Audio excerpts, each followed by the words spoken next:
శ్రీ మాత్రే నమః. అందరికీ నమస్కారం. ఈ రోజు మన ఛానల్లో ఈ 2025 సంవత్సరం దేవి నవరాత్రుల్లో భాగంగా 11వ రోజు అంటే విజయదశమి రోజు అమ్మవారి అలంకారం ఏమిటో, నైవేద్యం ఏం సమర్పించాలో, ఏ రంగు చీర, పుష్పాలు, అలాగే చేయవలసిన దానం ఏమిటో, పొందే ఫలితం ఏమిటో అన్ని పూర్తి వివరాల గురించి ఈరోజు మనం ఈ వీడియో ద్వారా తెలుసుకుందాం. ఎక్కడా స్కిప్ చేయకుండా పూర్తి వీడియో చూస్తారని ఆశిస్తున్నాను.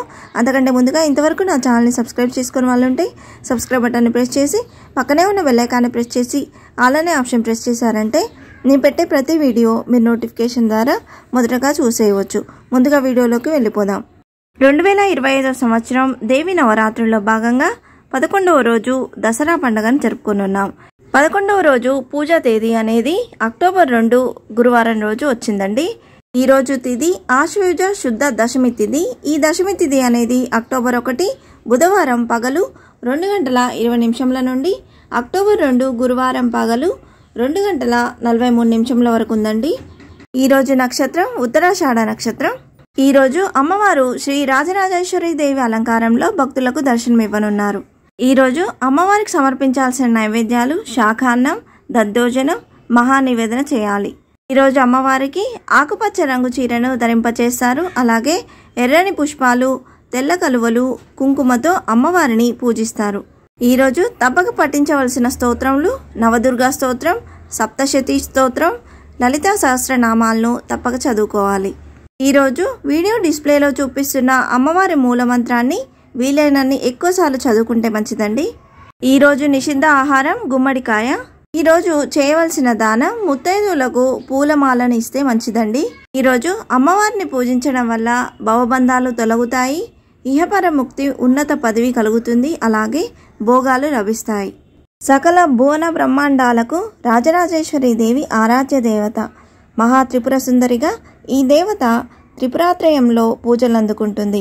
పలు చోట్ల ఈ దేవిని అపరాజితాదేవిగా కూడా భక్తులు పూజించే ఆచారం ఉంది. పరమేశ్వరుడి అంకం అమ్మకు ఆసనం.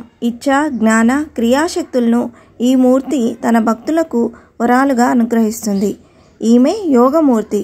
మాయా మోహిత మానవ మనోచైతన్యాన్ని శ్రీ రాజరాజేశ్వరి దేవి ఉద్దీపనం చేస్తుంది. అనంత శక్తి స్వరూపమైన శ్రీచక్రానికి ఈమె అధిష్టాన దేవత. దేవదానములు పాలసముద్రంను మదించినప్పుడు అమృతం వచ్చింది ఈ విజయదశమి రోజే అని పురాణ కథనం. శ్రవణ నక్షత్రంతో కలిసిన ఆశ్వయుజ దశమికి విజయ అనే సంకేతం ఉన్నది. అందుకే దీనికి విజయదశమి అనే పేరు వచ్చింది.